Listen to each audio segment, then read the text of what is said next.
Mesdames, Messieurs, bonsoir. Bienvenue sur Satellite 24. C'est l'instant réservé à l'information. Dans les titres, Journée mondiale de l'habitat, le 4 octobre dédié aux populations et leur logement. La 18e édition sur le thème Accélérer l'action urbaine pour un monde sans carbone. À retrouver également dans cette édition préparatif de la journée du 5 octobre dédiée à l'enseignant. La rédaction s'intéresse aux relations entre élèves et jeunes enseignants en rapport avec le thème de cette édition. C'est tout pour le sommaire.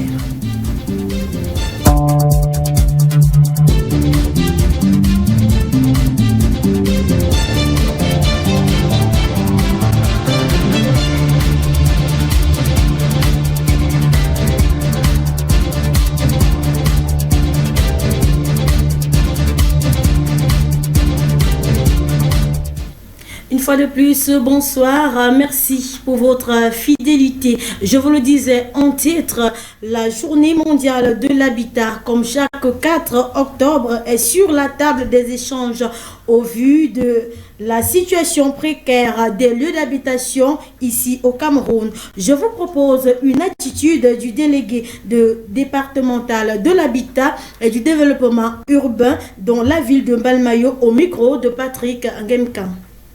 Bon, la délégation du département de l'habitat et du développement urbain a pour rôle dans le département d'Union et SO d'implémenter toute la politique gouvernementale en matière d'habitat et de développement urbain.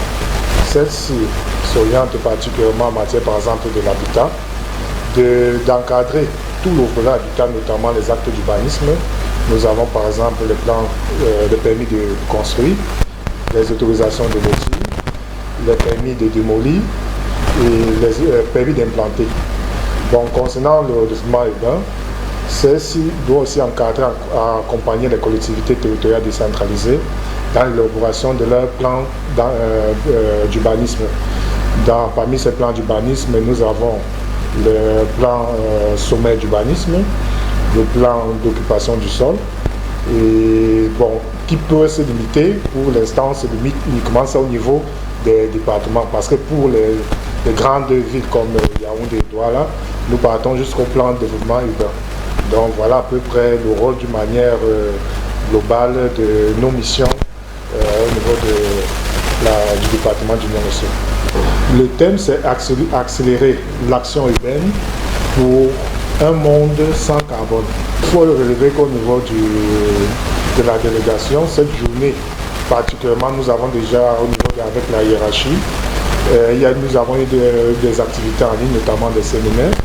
Bon, avec la pandémie qui se présente depuis un bon bout de temps dans notre pays, beaucoup de ces activités sont déclinées au niveau de par visioconférence, notamment. Les ateliers ont été depuis jeudi dernier. Ces activités sont menées au niveau central que nous suivons à partir de nos différentes plateformes. Mais particulièrement aujourd'hui, nous sommes plus attelés à l'activité centrale qui est dirigée au niveau de Yaoundé, qui sera présidée par monsieur le Premier ministre, chef du gouvernement. Donc c'est à peu près ça l'activité. Comme le thème de cette journée s'articule sur réduire l'empreinte carbone en matière de gestion urbaine. Donc la recommandation que nous devons apporter aujourd'hui, c'est de dire aux populations d'améliorer la gestion de leurs déchets. Donc de jeter leurs ordures par exemple au niveau des bacs à ordures et de ne pas hésiter de se rapprocher des pouvoirs publics locaux, notamment la commune de Mbalmayo et la délégation départementale de l'habitat en matière de gestion de les ordures, parce qu'aujourd'hui nous valorisons aussi des ordures. Dans une commune comme par exemple de celle de Mbalmayo, nous sommes en train d'élaborer un projet de gestion des ordures ménagères qui va plus tard s'implémenter dans les autres communes. Donc nous encourageons vivement les populations à améliorer leur habitat en accompagnant vraiment les différents pouvoirs publics dans la gestion de ces déchets d'ordures ménagères. Nous ouvrons la page éducation, la journée de l'enseignant, un métier qui est devenu très risqué au vu des derniers incidents survenus dans ce secteur ces dernières années. On revit la rentrée scolaire au lycée bilingue de Mbalmayo où les enseignants n'ont pas perdu l'éthique et la déontologie avec Luther Junior Sana. Petite rosée matinale pour accompagner l'agglomération de cette jeunesse à l'esplanade du lycée bilingue de Mbalmayo. La rentrée scolaire 2021-2022 est effective. Mot de présentation et de bienvenue du corps enseignant, coordonné par le proviseur avec une note d'information pour cette nouvelle année. Je voudrais également vous annoncer que nous allons fonctionner en mode mi-temps. Seuls les élèves des classes intermédiaires vont fonctionner en mode mi-temps. Et les élèves des classes d'examen vont fonctionner en mode normal, c'est-à-dire de 7h30 à 15h. Les élèves se dispersent dans les salles de classe à la consultation des listes et des plannings de cours, tandis que les parents retardataires se bousculent pour pouvoir inscrire leurs enfants. Le proviseur se prête au jeu de l'orientation des élèves et du gendarme auprès des parents avec le soutien des forces de maintien de l'ordre pour une rentrée paisible. Même son de cloche au lycée technique de Mbalmayo, Newton, où le début effectif des cours est visible après une année 2020-2021 réussie. La rentrée scolaire 2021-2022 au lycée technique Mbalmayo Newton est effective. Nous avions pris toutes les dispositions pour que cela se passe de cette manière et en ce moment précis, les élèves et tous les encadreurs sont arrivés ce matin. Et le taux de réussite dans notre établissement a été assez satisfaisant dans l'ensemble parce que nous tournons autour de 90% de réussite pendant les examens certificatifs de fin d'année. Ici, les parents s'acquittent des frais de pension pour permettre à leur progéniture d'accéder aux enseignements. La dispensation des cours se fera aussi en mi-temps selon un chronogramme établi. Nous commençons pour les enfants qui viennent le matin en semaine. Nous commençons de 7h30 et nous terminons à 12h30. Les autres reprennent à 13h et partent à 17h. Les chefs d'établissement, toujours dans le respect des mesures barrières, offriront un cadre pour l'encadrement et la réussite pour cette année scolaire 2021-2022. Nous restons en éducation, cette fois pour parler de la thématique de cette journée de l'enseignant, jeune enseignant, l'avenir de la profession. La rédaction de ce soir s'interroge sur les relations de ces jeunes enseignants et leurs élèves dans une cantine. Plus de détails dans ce reportage que signe David Gouet. Puisque c'est comme le grand-père avec le petit-fils ne peuvent pas boire ensemble. Là où le grand-père est assis, le petit-fils ne doit pas être là. C'est ça dans la même mêlée avec un enseignant et avec son élève. Il ne doit pas partager la même cantine. Je ne pense pas que c'est une bonne chose. Mais si les mesures financières, qu'on n'a pas deux cantines, le genre cantine des professeurs et cantine des élèves, il doit néanmoins avoir des heures réparties, de façon à ce que lorsque les professeurs vont se servir à la cantine, que ce ne soit pas la même heure que les élèves vont se servir. Parce que sinon, il va s'installer un conflit de génération. Il y a certains enfants qui ont beaucoup d'argent face aux parents, aux encadrés qui sont là, ce qui crée souvent certaines frustrations et un manque de respect. Donc je pense que c'est ce que j'avais à dire à propos de ce thème. Les élèves et les professeurs peuvent se partager la même cantine, dans le sens où la cantine est disciplinée, parce qu'il peut y avoir le côté des encadreurs et le côté des élèves. Parce que d'autres parents n'aiment pas quand leurs enfants partent manger dehors ou la nourriture qu'on vend dehors, ils aimeraient manger. Les élèves et les enseignants ne doivent pas partager la même cantine. Pourquoi? Parce que premièrement, les élèves doivent rester dans leur couloir. C'est-à-dire qu'en fait, ils doivent connaître leur position. Donc, c'est une question de positionnement. Donc, ils doivent rester dans leur position, savoir qu'en fait, ici, c'est leur niveau, vous voyez un peu. Et les enseignants auront aussi, pour eux, de positionnement. Et ça fait que en fait, lorsqu'il n'y a pas mélange, n'est-ce pas, ça va, donc en fait, quand il y a mélange, n'est-ce pas, ça va provoquer un certain mépris de la part des élèves qui vont parfois regarder le plat ou alors la consommation des enseignants, et ça va engendrer à la longue soit des moqueries ou alors une sorte de mépris et de rébellion de la part des élèves. Donc ce n'est pas conseillé que les cantines en milieu scolaire soient mélangées entre les enseignants et les élèves. En société, Marthe Wandou figure parmi les 4 lauréats annoncés le 29 septembre dernier à Stockholm en Suède.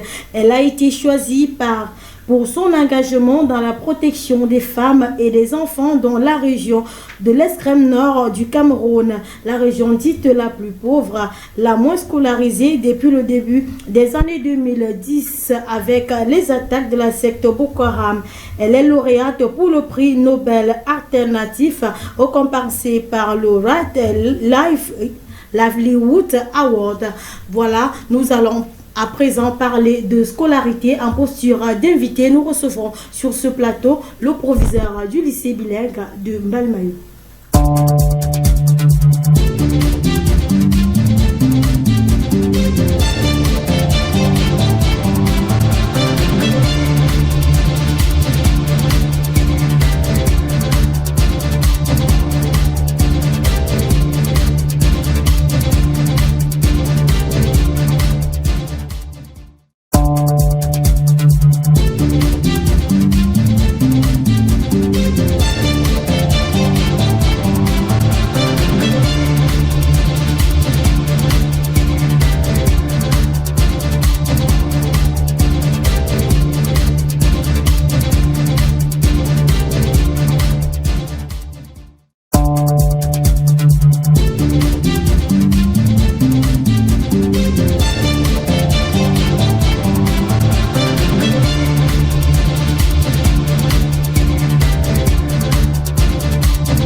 Je vous le disais, nous recevons à présent le proviseur du lycée bilingue de Mbalmayo, Monsieur Manim Boudou Jean. Bonsoir et bienvenue à Satellite 24.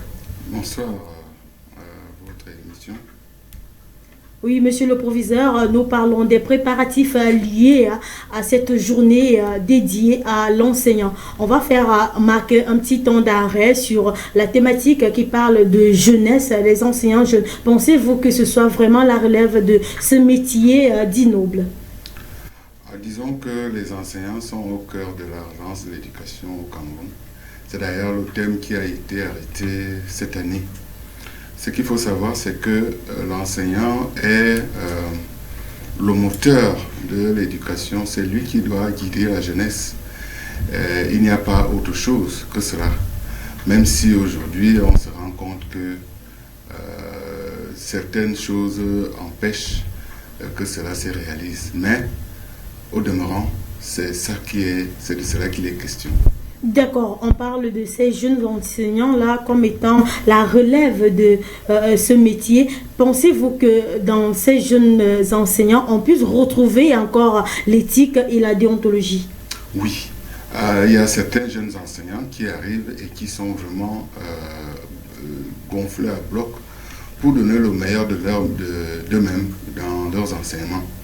Mais bien entendu, il y en a d'autres qui viennent là par hasard. D'autres viennent pour juste gagner leur salaire.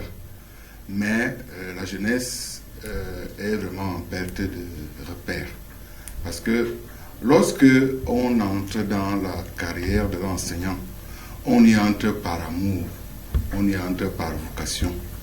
Et aujourd'hui, les jeunes enseignants, on a l'impression qu'ils n'y entrent plus par vocation. Beaucoup viennent là parce qu'on a besoin du salaire à la fin du mois.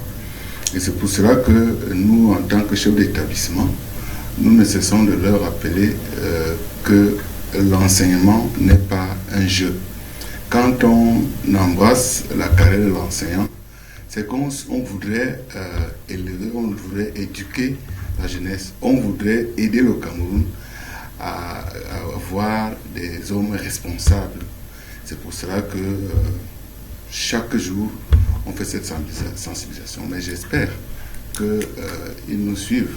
Vous savez qu'aujourd'hui, les jeunes sont pris par d'autres choses, par d'autres intérêts qu'ils recherchent. Mais on se dit qu'avec le temps et l'âge, ça pourra changer. D'accord, on va parler de cette célébration. Chaque 5 octobre est dédié à... On a plusieurs manifestations. Qu'est-ce qui a été prévu en tant que chef de cette structure? Qu'est-ce que vous avez prévu au lycée bilingue? Au lycée bilingue, nous avons prévu des activités telles que le sport très tôt demain matin. On va se retrouver au lycée avec les enseignants où on va faire du sport. Après le sport, je crois que nous allons également nous avons d'autres activités qui seront menées. Par exemple, les femmes vont faire une gastronomie et dans la soirée, il y a un gala, une soirée de gala que nous allons nous allons organiser dans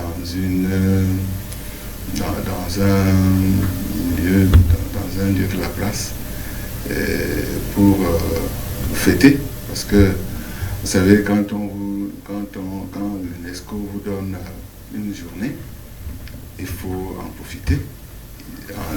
En une année, il n'y a que celle-là.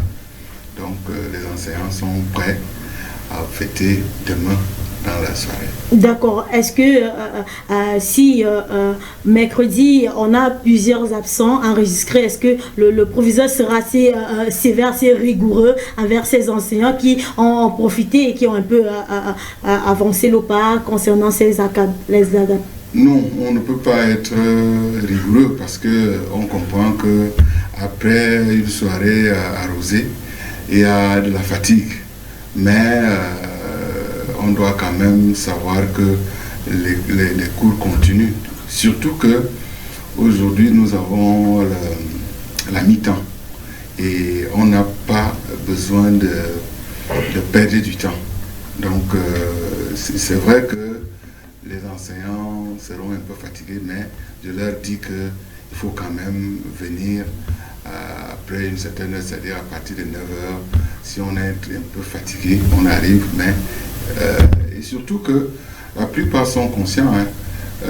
Une fois là, quand je suis arrivé, ils me disaient qu'ils fêtaient de 15h à 18h, 19h, ils arrêtent. Mais moi je leur ai dit que ce n'est pas bien parce que c'est pour satisfaire ceux qui vont à Yaoundé. Parce que la plupart, c'est des gens qui habitent Yaoundé et ils voulaient d'abord profiter ici, ils finissent de fêter, après ils vont encore continuer à Yaoundé. Manger les 2 jours. Oui. Et moi, je leur ai dit que non. Moi, je préfère que ça commence à 20h, que ça finisse à 6h ou alors 5h pour se reposer un peu et préparer ses cours pour aller au lycée. D'accord, on va revenir sur la question de la rédaction de ce soir. Pensez-vous qu'on devrait avoir une cohabitation à la cantine entre élèves et enseignants? Est-ce que ce n'est pas de là que naît le mépris ou ces affinités entre ces jeunes enseignants et leurs élèves? Non, on n'a pas besoin de trouver les enseignants et les élèves dans la cantine. Les affinités naissent ailleurs, en dehors de la cantine. Si le professeur a besoin d'avoir des affinités, ce n'est pas dans la cantine. Moi, je dis que le débat est un peu déplacé parce que vous savez, le vendeur de la cantine, c'est un vendeur, lui, il attend son argent. Oui. Alors, vous ne pouvez pas lui dire qu'ici, il n'y a que les enseignants qui mangent. Or, parfois, beaucoup ne mangent pas là, beaucoup mangent chez eux. Beaucoup vont peut-être même ailleurs pour manger. Donc, ce qu'il faut, c'est que l'enfant vienne à une certaine heure, lui, il finit de manger, et l'enseignant vient également à une autre heure. Et puis également dans une cantine qui est organisée, les enfants ont leur endroit où ils mangent et les enseignants ont également leur endroit. Il peut arriver qu'un enfant, quand lui, il préfère aller peut-être manger un bout de pain là où il est à l'aise, s'il n'y a pas les enseignants là-bas, il se faufile, il finit de manger et puis il sort. Mais retrouver les enseignants avec les élèves à la cantine, ce n'est pas décent. D'accord, on va sortir de cette interview. Quel est le message que vous voulez véhiculer à vos collègues enseignants? Le message que je voudrais véhiculer aux enseignants, c'est qu'il faut d'abord qu'ils respectent leur journée. Parce que certains estiment que ça ne vaut rien, on ne devrait pas donner une journée. Pourquoi il n'y a pas de journée de sous-préfet? Pourquoi il n'y a pas de journée de médecin? Pourquoi il n'y a pas...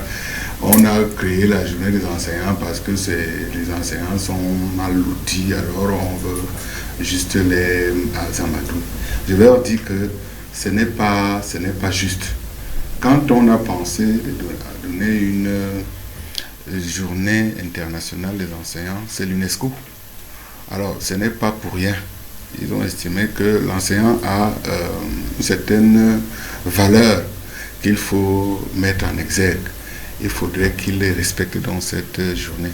Il faudrait également qu'il se mette dans la tête que l'enseignant n'est pas un enfant. L'enseignant, c'est un grand responsable du pays. Parce que si on voit que tout le monde, tous les responsables d'un pays passent entre les mains d'un enseignant, c'est de quoi se bomber le torse en se disant qu'on est des responsables qu'on ne doit pas négliger. Et puis également, je voudrais dire, pour terminer, que l'enseignant doit se considérer comme une personne valeureuse, surtout au Cameroun, parce que je me suis rendu compte que certains pensent que quand on est enseignant, on est mal loti. On n'est pas un enseignant, on n'est pas une personne respectable. Alors même qu'au Cameroun, un enseignant, surtout moi, ce que je sais chez nous, les professeurs de lycée, on n'est pas mal loti du tout. Moi, je leur dis qu'il faut qu'ils se considèrent comme des êtres bien lotis au Cameroun. Parce que si on compare les salaires des enseignants avec ceux des gendarmes, des autres corps de métier, les enseignants ne sont pas mal lotis. Les enseignants ont des salaires qui leur permettent de pouvoir vivre décemment. C'est ça que je leur dis, il ne faut pas jouer aux malheureux. Il faut d'abord se considérer soi-même avant que les autres ne vous considèrent. Et c'est par rapport à cela que l'UNESCO a trouvé qu'il fallait donner une journée internationale aux enseignants pour qu'ils se valorisent. Si on ne se valorise pas, ce n'est pas l'autre qui va vous valoriser. Merci, monsieur le proviseur. Je rappelle qu'il s'agit de monsieur Mani Mboudou Jean. Il est proviseur au lycée bilingue de Mbalmayo. Merci d'avoir répondu présent à notre invitation. On prend rendez-vous demain pour les agapes. Merci, je vous attends. La suite.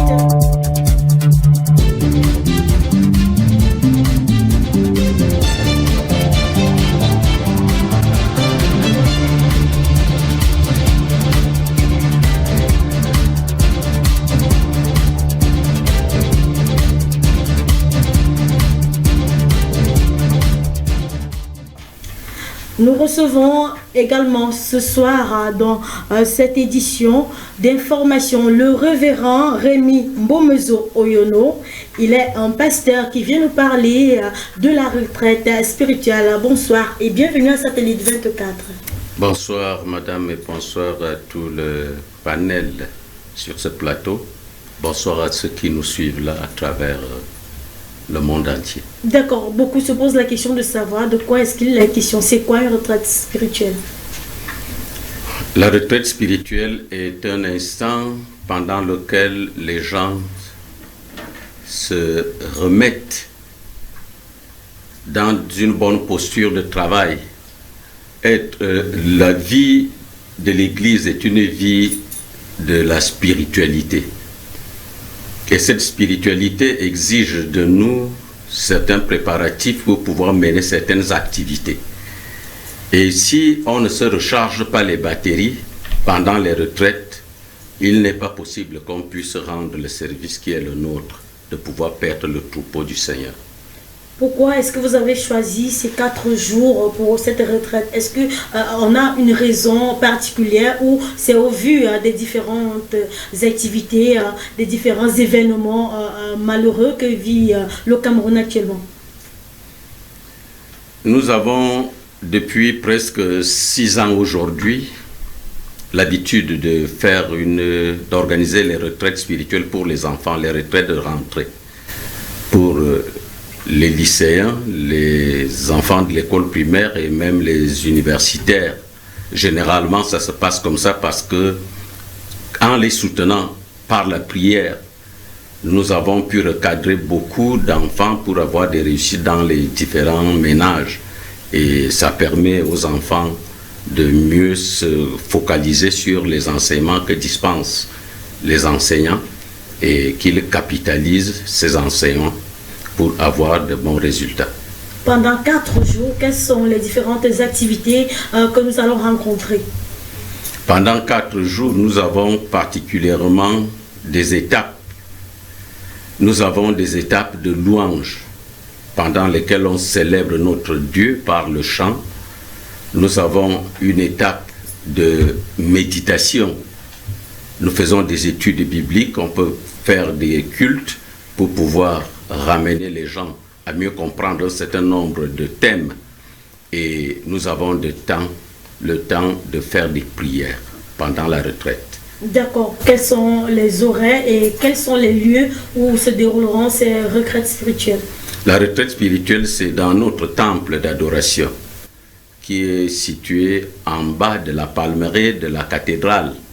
Juste après la palmeraie, nous sommes là au grand virage. C'est un bâtiment qui est juste là au côté gauche entre la PMI et la route centrale qui va vers l'Oignon. C'est là où toutes les activités vont se dérouler. Et quels sont les horaires? Nous allons débuter cette retraite jeudi par un culte d'ouverture qui va entrer à 17h. À 17h, et on va lancer la prière. Les gens vont se reposer et très tôt le matin, dès 8h ou 9h, nous allons faire une méditation qui va ouvrir la journée de vendredi. Pendant ce temps, tout le monde se serait mis en condition de prière. Le jeûne va commencer dès que la lueur du soleil va pointer jusqu'à 18h, au moment où nous allons achever nos activités. D'accord, révérend, avant de sortir de cette interview, on aimerait savoir pourquoi est-ce qu'il y a cette pléthore d'églises et de réveils actuellement. Est-ce que cela n'est pas un prétexte pour une certaine prostitution des églises?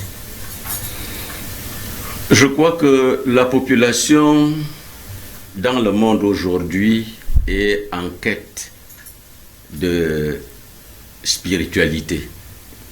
Cette quête de spiritualité nourrit beaucoup de gens. Bien sûr, comme dans toutes les carrières, il y a des tout-venants qui s'y mettent pour des buts de s'enrichir d'une manière ou d'une autre, puisqu'à certains moments, on semble dire que l'église, c'est le lieu où on a l'argent le plus facilement, ce qui ne serait vraiment pas une bonne affaire. Et alors, s'il y a des églises qui naissent de cette manière, je sais qu'ils peuvent se nourrir de ceux qui les suivent. Mais nous avons été appelés, et cet appel fait en sorte que nous puissions vivre selon la volonté de Dieu qui nous a appelés, parce que nous avons un sérieux devoir, celui de perdre le troupeau du Seigneur. Nous devons perdre ce troupeau et nous devons nous occuper de ce troupeau. Je ne sais pas si d'autres viennent pour d'autres fins. L'Église, il n'y a pas de pléthore. D'accord.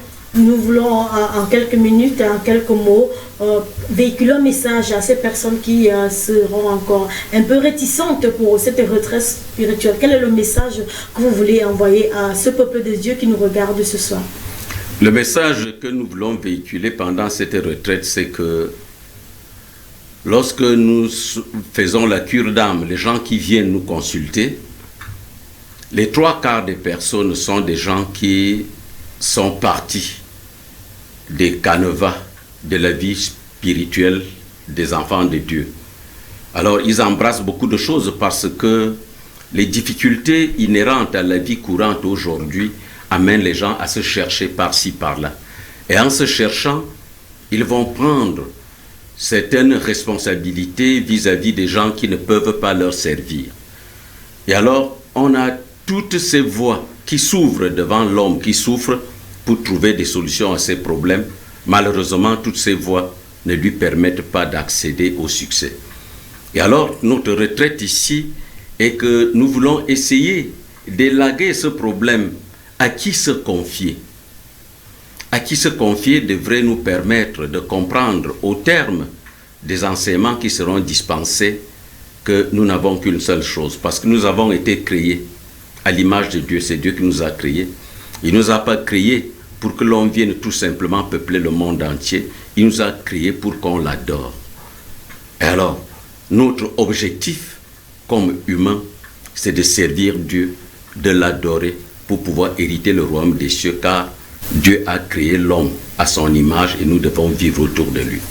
Merci, révérend. Il s'agit du révérend Rémi Mbomezomo Oyono. Il nous donne un rendez-vous dès jeudi prochain, 17h, pour le début de la retraite spirituelle. Ainsi se porte le Cameroun en ce soir de lundi 4 octobre 2021. Mesdames, Messieurs, nous vous remercions pour votre fidélité. Passez une agréable soirée en compagnie de nos programmes sur Satellite 24. Bonsoir.